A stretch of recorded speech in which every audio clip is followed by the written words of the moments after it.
Yo, what's going on, guys? It's your boy Neil Malcolm Knight coming to you with my second episode of A Pocket Full of Gems. Before I even start, I just want to thank everybody that showed love and support by sharing the video, liking, sending me messages and everything like that. Just all your encouragement, I take it, and yeah, we're here for the second episode.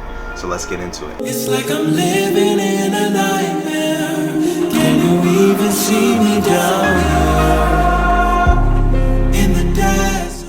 So the title for this episode is Hi, my name is Disappointment. So for a very long time, I kind of believed my name was Disappointment. Anytime something great would seem to come into my life, I would always be like, that's not gonna last. Nah, it's not about to happen, or this person's about to leave my life. No matter what, I would always keep that mind frame that I'm just gonna be disappointment. I don't want to get hyped for things. I don't want to get excited for any opportunities or anything like that, because I'm always gonna have this label on me that I'm disappointment. I kind of figured out where that all stemmed from, and it was by reading this book by Touré Roberts. He's a pastor, and he has this book called Wholeness. I'll put the link in the bottom in case you guys want to read it. It's an amazing book, and what it allowed me to do was just kind of like dig deep and figure out where my disappointment started from. And he kind of has like a chapter in the book that kind of like talks about disappointment.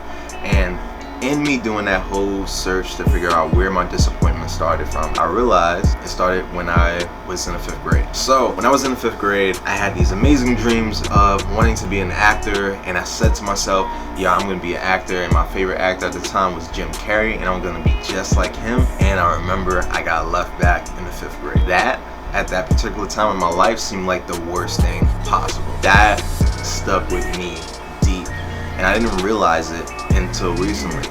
I always felt like I'm never going to be happy, or I'm never going to be satisfied. And I wanted to talk about this particular subject because I feel like in our creative journey, a lot of disappointment happens, and a lot of that sometimes can stifle our creativity and what we're trying to do with our careers and our businesses and all that stuff. And you can't let that hold you.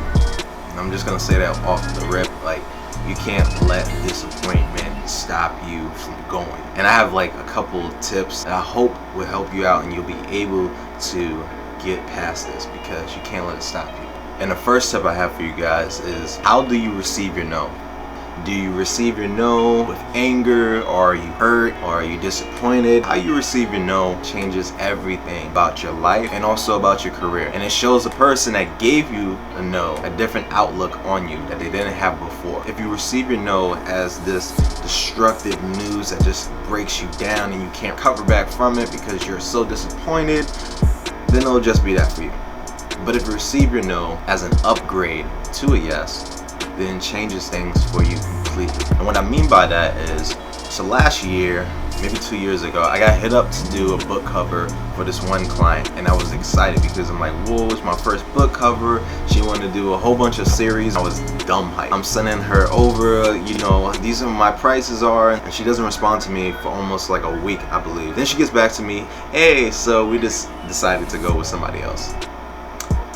And I was a little let down from that experience because I was excited for this great opportunity. But now, with the mindset that I have now, I would go back and just be like, thank you for the one, just considering me for the opportunity. Although you didn't pick me, I just would like to know if you could do me a quick favor, just letting me know why you chose to go in a different direction. If you do that, that's as great as a yes to me, because I'm leaving with information that's gonna help me with the next step in my life. If you receive every no as something that is just gonna hinder your career, then it's gonna do that.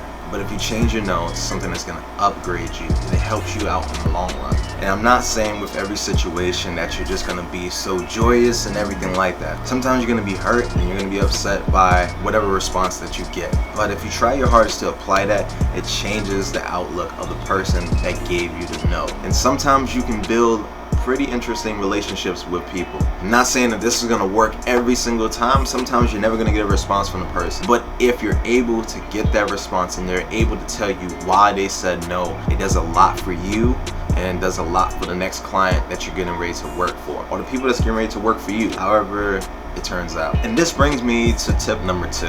In your creative journey, you have to be okay with the idea of making room. It's not easy, it sounds simple, but it's probably one of the hardest things that you're possibly going to have to do. A lot of times it comes in the most inconvenient points in our life or critical moments in our life, but if you're able to understand that making room isn't a bad thing, and a lot of times making room is certain things have to leave out of your life in order for new, great, amazing things to come in it.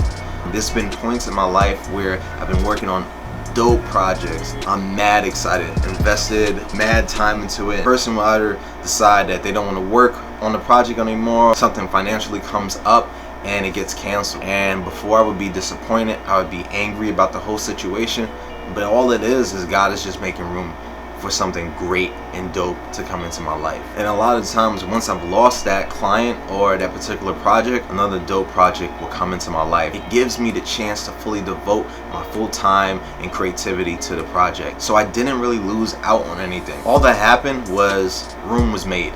And because room was made, I was allowed to do something dope and creative that I've always wanted to do. And with making room, don't get attached to so many ideas.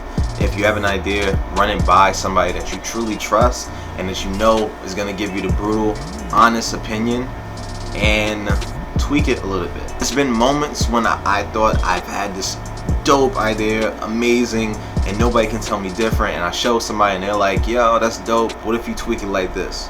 So don't get attached and allow yourself to make room for different ideas to come in. A lot of times as creatives, we're so protective of our ideas that we don't want no one to tell us anything different, and a lot of times your first idea is not your greatest idea. And to kind of wrap this whole entire episode 2 up, I'm going to ask you this question. Do you know what your door looks like? Do you know the difference between a closed door and an open door? And you feel like, yeah, of course, I know what a closed door and open door looks like. Destroy all of that.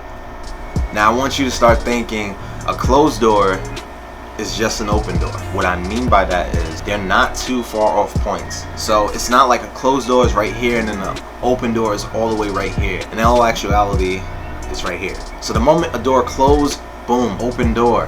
That's the way your mind has to work. It's not easy. You get confused along the way. The important thing to keep in your mind is that you're going. It's constant. You're always going somewhere. You're not in a resting spot. You're going. You're moving. You're doing something. Every action is leading you to a greater future for yourself. So if a door closes, you're closing that door. That person or that client, whoever is closing that door for you, you're moving on to the next door. You may not be fully right there, but you're on your way to turning the doorknob and walking into that. So no, disappointment isn't going to stop you. It's not going to take over your life. Great things are going to happen to you, and great people are going to come into your life, and they're going to actually stay in your life. Great clients, great ideas, and you're going to be okay. You're going to be able to go through this journey and you're going to be fine. Yeah, so I hope this video helps you out completely. I've been wanting to do this for a minute, and I was gonna push this off to do this like episode 4 or 5 or something like that, but I just felt like it needed to come out right now. So again, I thank you guys that supported the first episode. I'm excited to see what you guys have to say about this episode. So go ahead and subscribe, like, share this video, comment, all that great stuff. And don't forget, you're on a journey and it takes time. Be easy on yourself.